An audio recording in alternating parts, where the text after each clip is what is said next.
Good evening, everyone. Thank you for joining us for this forum presentation for the Post Falls mayoral candidates. We will hear from our current mayor, Ron Jacobson, and his opponent, Randall Nilsson, also known as Austin Hildebrand. Both candidates were given the questions in advance of the recording so that they had time to prepare for the forums. We here at the Post Falls Chamber want the voters to be informed before you vote, and that's why we chose to do this. If you have not yet registered to vote, please go to voteidaho.gov. It takes only a few moments to register online. If you would like to vote absentee, just go to kcgov.us for the request form. The deadline to submit an absentee request for the November 2nd, 2021 election is October 22nd, 2021. I have just a few participants on here, but we're going to go ahead and get started and hope that a few more join us here in just a moment. So I'm going to get the video ready. Excuse me just a second here while I get the Good video. evening and welcome to the Post Falls Chamber Area Chamber of Commerce. One moment. Okay, 1 second here, and then we're going to share the screen. And here we go. The Chamber of Commerce event of candidate forum. We're so delighted to have you via Zoom and appreciate your taking the time to hear what our candidates have to say. Post Falls Chamber believes in an educated voting population, and for that reason, we are working hard to give you the information that you need to make a clear-headed decision. I'm Linda Davis, and I believe in our inspired and enlightened form of government that is based on the gift of choice. And choice from knowledge is the most powerful. So what we have today, we are happy now as we host the forum for the City of Post Falls Mayor to have Mayor Ron Jacobson with us and Austin Hildebrand. We appreciate their taking the time to join us today and to share with us their thoughts and views on the questions. Now, the questions are the result of a survey that was sent out to the members of the Post Falls Chamber and also posted on Facebook.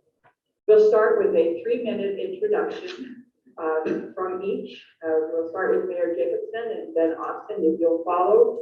And we'll be excited to hear about your background and your thoughts, those things that you think that will make it important for us to know you. So Mayor Jacobson, we'll start with you for 3 minutes. Thank you, Linda. My name is Ron Jacobson, and I was born and raised in Coeur d'Alene. I'm third generation North Idaho. My wife and I moved to Post Falls 41 years ago. I spent 43 years in the banking industry. I graduated from Coeur d'Alene High School, graduated from North Idaho College with an associate degree in business. I graduated from the University of Idaho with a bachelor's degree in accounting, and I'm also a graduate of the Pacific Coast Banking School. I'm a past member of the North Idaho College Foundation Board, past member of the Croc Advisory Board, past member of the Post Falls Education Foundation, past member of the Post Falls Urban Renewal Agency Board, and past member of the chairman of the Post Falls Park and Recreation Commission. I was a board member for the Post Falls Chamber for a short period of time during a time of upheaval, and agreed to serve until I got political, which is about 2 months into my appointment. So at that point, I did step down. It had nothing to do with me. I'm a past member of the St. Thomas Catholic Church Parish Council. I served as a board member and chairman of the Holy Family Catholic School Advisory Board. I've been a member of the Post Falls Rotary Club for over 20 years and am a past president and Rotarian of the Year. I also volunteered as a non-medical team member for 2 international missions through Rotoclass, which is tied to Rotary. One trip was to Nepal and the second was to the Philippines. On both missions, surgeries were performed on people, mostly children, with cleft lips, cleft palates, and on burn victims. And in both cases, I paid my own way to go. My wife Susan and I recently celebrated our 42nd anniversary. We have 4 children, 6 grandkids. I have lived in Post Falls for 39 of the past 41 years, with a 2-year period when we lived in Wenatchee. But during that time, we did keep our home in Post Falls.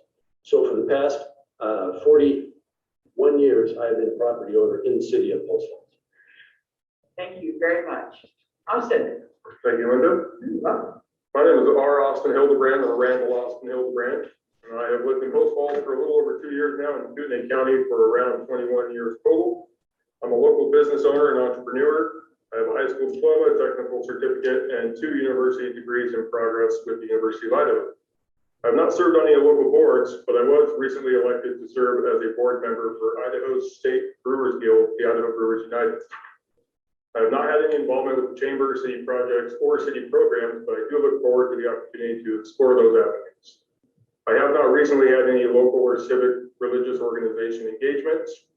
I am married to my best friend last year, and her and I have 3 dogs plus 1 cat. My wife is also a local business owner and local of the area. Thank you. Thank you very much. So Austin, we'll have you answer the first question, okay? That question is, why did you choose to run for mayor of Post Falls, and what unique perspectives or skills do you bring? I chose to run for mayor of Post Falls because I believe the voice of the people should be represented at all times. I also believe that elected officials and city government should always be striving to improve and never settle. I see many opportunities to make the city of Post Falls great. What makes my perspective unique is that it is not one of politics. I have skills in personal relations, business, and communication that will be an asset to people of Post Falls. Thank you. Ron, why did you choose to run for mayor of Post Falls, and what unique perspectives or skills do you bring? 8 years ago, when former Mayor Clay Larkin decided not to run for re-election, he asked me to run to succeed him, which I did. I served past 7.5 years as mayor. I had close to 15 years experience prior to that as a city councilman.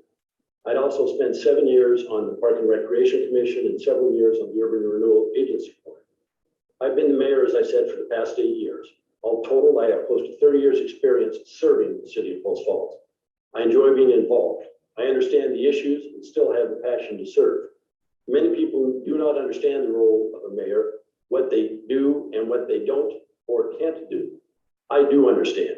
Post Falls is growing and experienced fiscally prudent leadership is needed. I meet the requirements and the needs of this position. Thank you very much. Ron, question 2. What is the biggest issue with Post Falls today and over the next 5 years?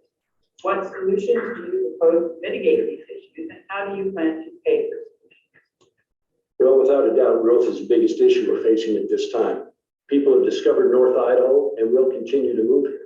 We cannot close the door and forbid people from moving here, nor can we forbid current property owners from either developing or selling their land. One way to mitigate growth is through the annexation and zoning process. Council has done a good job dealing with this, having approved many annexations and also denying some more recent annexation requests due to the timing. Infrastructure is important. We have to ensure that we have infrastructure available to meet the needs of a growing community. We can do this by continuing to make sure that our comprehensive plan and our master plans to deal with water, wastewater, streets, parks, etc., are living documents and not just developed and set on a shelf. We refer to and update these plans as necessary. One of the ways we can help pay for growth one of the things we do at this point is a collection of impact fees, collection fees, and user fees. And I think with the continued collection of these fees, we can help mitigate and offset some of the costs associated with it.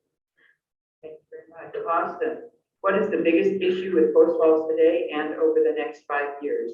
What solutions do you propose to mitigate these issues, and how do you plan to pay for the solutions? I think the biggest issue with Post Falls is a double-edged sword. This relates to the present and future. On one end, you have positions within the Post Falls city government that can make decisions regarding growth without mayor council approval. On the other end, you have this sandwich city that should be able to be diverse, successful, and capable on its own. We don't need to be like Spokane or like Coeur d'Alene. We should strive to be like Post Falls. The solutions I pose to mitigate these issues are simple. Require that every decision made about growth goes through the mayor council. The voice of the people needs to be represented at all times. The next solution would be to incentivize local business growth within Post Falls and start to showcase the amazing people that live here.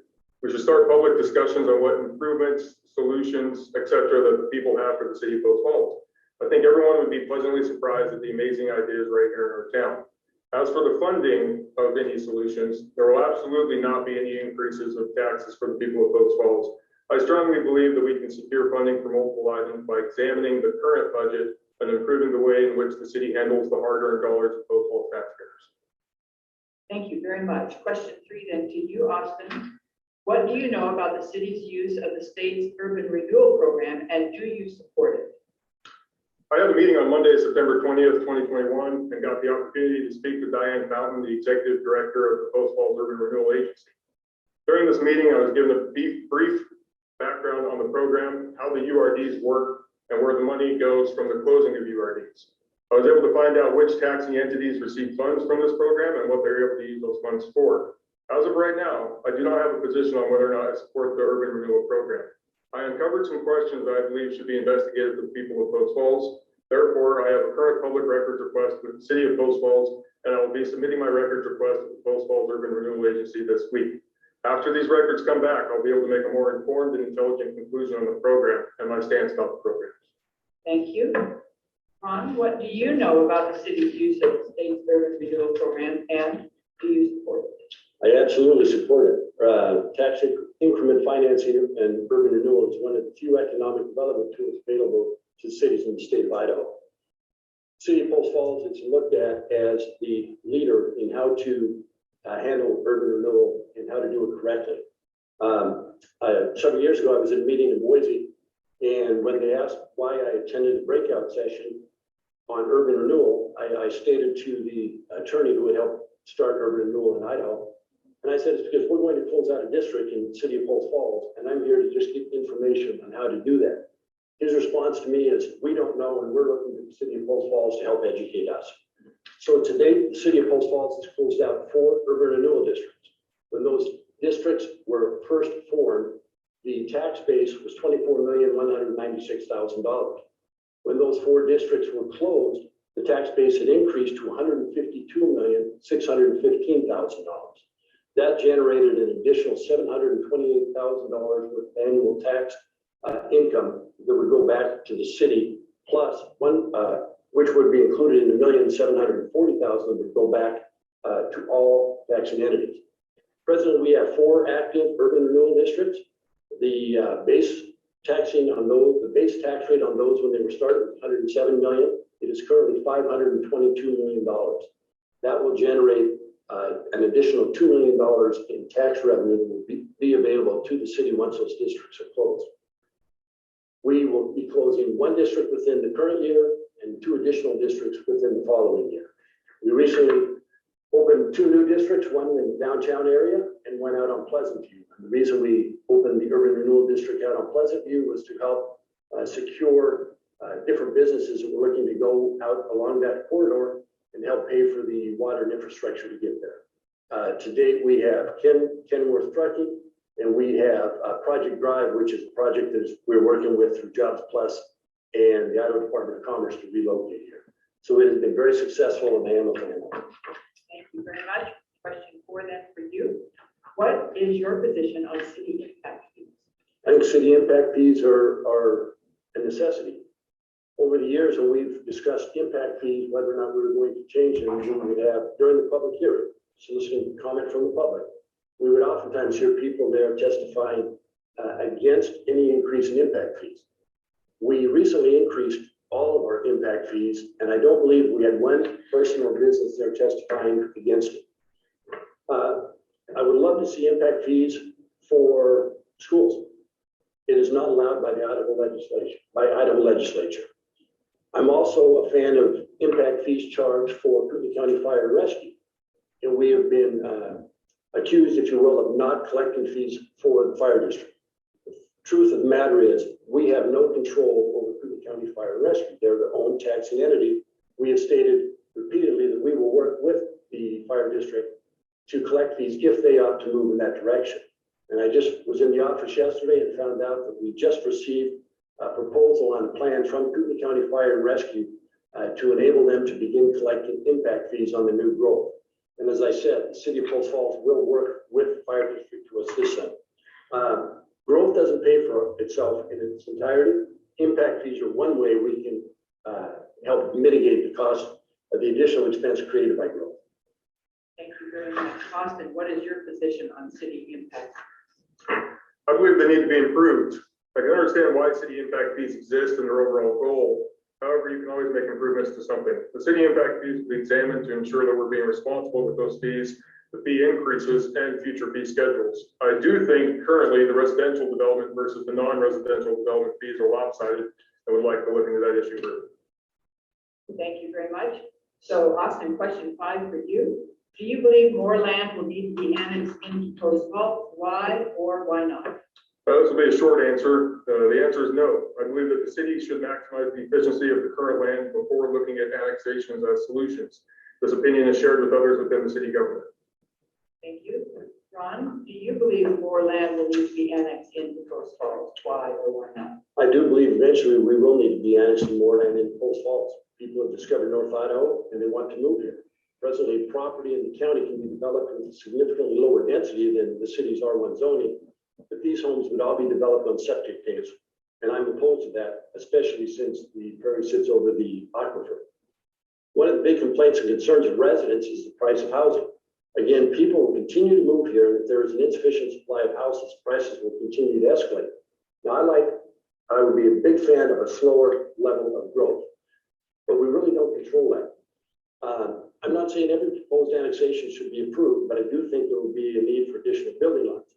And I think what people need to understand is much of the growth you're seeing, many of the houses that are being built presently are in developments that were approved 15 to 20 years ago. I mean, annexations that were approved 15 to 20 years ago. Montrose, Fieldstone, Tullamore, Foxtail, these are all large acre annexations, and that's where a lot of the houses are being built. We take our dog for a walk every morning. I was walking through Montrose the other day, and I stopped and looked, and there were 20 new houses going in. Again, bear in mind, that's a development that I believe was approved in 2004. So the fact that we would annex property now does not mean that the building is going to take place immediately. It could, but typically you annex property to ensure that you have lots available for future growth. Thank you. What would you do differently, Ron, to help mitigate the effects of COVID on our community? You know, I don't know if I do anything differently. And I don't mean that as a cop-out answer. The problem we have is it was a new virus and it was unknown what impact it would have. We made decisions that were based on the best information we had and based on medical experts' advice.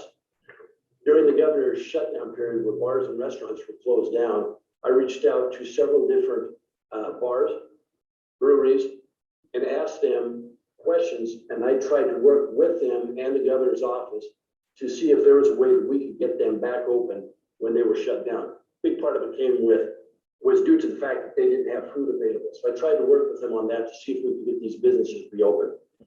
I'm a strong proponent of masks and when appropriate, and wish everyone would get the vaccine. I'm not a fan of mandates, as people will not comply with it, and it increases the wide chasm that already exists in our nation, our state, and our city.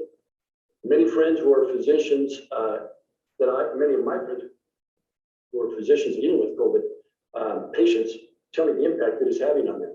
I've got a daughter and a son-in-law who are both physicians. I have a daughter who's got a bachelor's degree in nursing.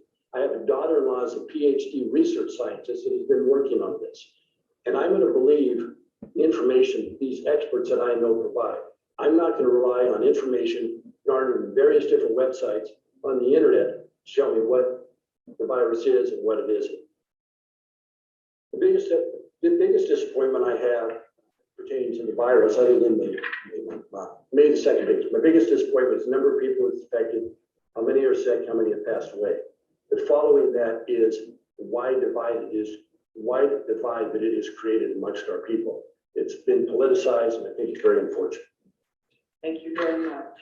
Austin, what would you do differently to help mitigate the effects of COVID on our community? I simply do not have enough allotted time to dive into this question. I do, however, think that the government's solutions have got us into a large portion of this mess, and I believe that we should reduce those solutions. It is completely possible to keep people safe, healthy, and not disrupt life as we know it. Closing of businesses, use of force, mandates, or coercion will not be tolerated again. Thank you. And Austin, the last question, how will you address the current political divisiveness in the community? This is a moot point. As long as the current political party system exists, there will always be divisiveness. Until you decide to solve the root cause of the problem, it will always remain. The people should learn to take control of their own lives and not worry about the lives of others. I believe that we should all work on becoming human beings again. There's too much hate in the world that exists as is. Thank you. Ron, how would you address divisiveness in the community? The way I have been addressing it, I try to listen to people and try to respond, but it has gotten ugly. I've been slandered and libeled by people who not only change facts, but flat out lie. I've been accused of not recusing myself from hearings in which I had a personal financial interest. This has never happened. One particular example that they accused me of, that had not come to the city council. I have been accused of lying when in fact the accusers never bothered to get the facts. I do not lie. I did receive an email from someone during the shutdown period of COVID, and I responded and tried to explain to him that he didn't have the facts right. And his response to me was, "You don't have expletive clue and you're an expletive bum." That's the kind of response you get oftentimes when, maybe not to that extreme, but when you try to reason with some of the folks that don't want to be reasoned. Others are great. Sometimes you listen to people, you hear them out, you explain your position, and they will understand. That is a way to cease the divisiveness. We've got form letters that are just being forwarded on to us. And when I responded to one particular person who sent that form letter in and explained the facts, she told me I was demeaning when I responded to her because she didn't like what I had to say because it was against what she believed. It's also important to note, as mayor, people don't understand what the mayor does. In the past 7.5 years, I have voted 2 times. And yet you hear people who want to create the divisiveness and the anger state that I have voted in favor of everything that's ever happened. I voted 2 times in 7.5 years.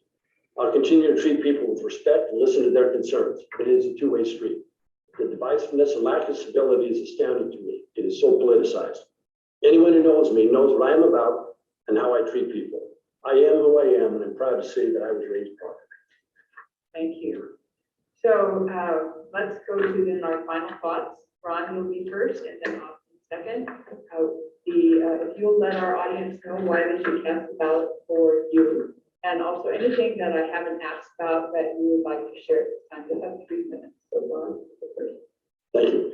As I said, I have 30 years experience serving the city of Post Falls. Believe me, I don't do it for the money, and I sure don't do it for the fame. I like to fly under the radar. I believe it's important to give credit where credit's due, and that's usually to our staff. We are dealing with challenges related to growth, COVID, the lack of civility, and a lack of understanding of what can and cannot be done. I have the experience, temperament, and ability to handle all that goes with the job. The mayor doesn't make policy, can't change ordinances at will, can't grant exception to policy at his or her own discretion. The mayor works with the city council and with staff in these areas, and we are guided by legal counsel. We have been asked by some people to decline every annexation, zone change, subdivision request, and building permit. One thing I will not do is take action that will subject the city to a lawsuit that the citizens will then be forced to pay to defend. IPRIN, which is the state's insurance, does not protect the city in land use matters, and I will not make our citizens pay for our bad actions. I want it known that I have filled out every survey I have received. There are those on both sides of the political floor who advise not to do so. I have read people's statements that if a group endorses a candidate, people should not vote for them. My position is that I represent all people, and I ask that everyone vet all candidates, which is why I will respond to surveys I receive. I will speak with any group, and while I appreciate all endorsements, I am not active with any political group. As mayor, I've had the privilege to talk to high school government classes with the district's 3rd grade students and with the students at the alternative high school. I've also had the opportunity to speak to large groups on water and wastewater. I've given updates on city activities to a multiple of different entities. I have met with and worked with Jobs Plus and the Idaho Department of Commerce in meeting with CEOs of companies looking to move their business to Post Falls and have had success in this area. Orgill, Kenworth, and Project Drive are a few of these companies. I have visited with many citizens over the years and listened to their concerns. I have spent my time working my way up to the position of mayor, and I understand what it means and what it requires. I'm not running on a whim. I have the desire to serve, the experience to do the job, and the appreciation for all those who work so hard to make Post Falls a great place to live and to do business. and I would appreciate your support and your vote on November 2nd. Austin, your final thoughts, why someone you cast the ballot for you, and anything that we didn't ask if you'd like to share. Legality does not equal morality. I encourage everyone to voice their choice this upcoming election. We have all seen what certain entities and individuals have done in the past 18 months, and the next 4 years will be just as challenging. I believe the city of Post Falls needs strong leadership and real solutions, not just political solutions. We should be striving to improve every day. The other item I'd like to share with you all involves an answer to multiple questions I've received from the public since declaring candidacy. My last name appears to be a point of confusion for some voters, and I'd like to clarify that. I was married last year and ended up taking my wife's last name for personal reasons. I have not been able to change my legal name yet with SSI. For filing purposes, my legal name had to be shown on the filing paperwork, but my married name is allowed to show on the ballot. I want to thank the citizens for taking the time to become informed and watch this. If anyone has any questions, concerns, or comments, I encourage you to reach out via my website, mayorforthepeople.com. Thank you. Thank you. Thank you both. The Post Falls Chamber of Commerce wants to thank you for taking the time today to join us. And also especially to thank you for your determination to serve civically in our grand community here in Post Falls. We really appreciate that. This broadcast will air on the 28th of September from 6 until 7, and then also in October at a day to be determined. You can get instructions on how to log in and also when that October date is set by going to the postfallschamber.com. Thank you again for joining us.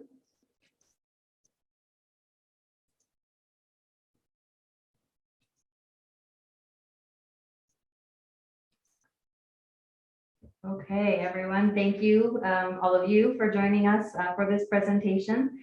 An update to what Linda just stated there, we are going to actually put this on the Post Falls Chamber YouTube page. Last night's forum should be posted tomorrow, we're hoping, and then this one will be posted the following day. And when those do get posted, we will list that on the Post Falls Chamber website as well as our Facebook page so that you can share that out to anyone that was unable to join us tonight. We do want to thank each of the candidates for participating in the forums. We want to especially thank Linda Davis for taking time out of her very busy schedule to help moderate the forums, and to the North Idaho College Workforce Training Center for their use of technology and space. Every vote counts. We hope to see all of you out at the polls on November 2nd. Have a great evening.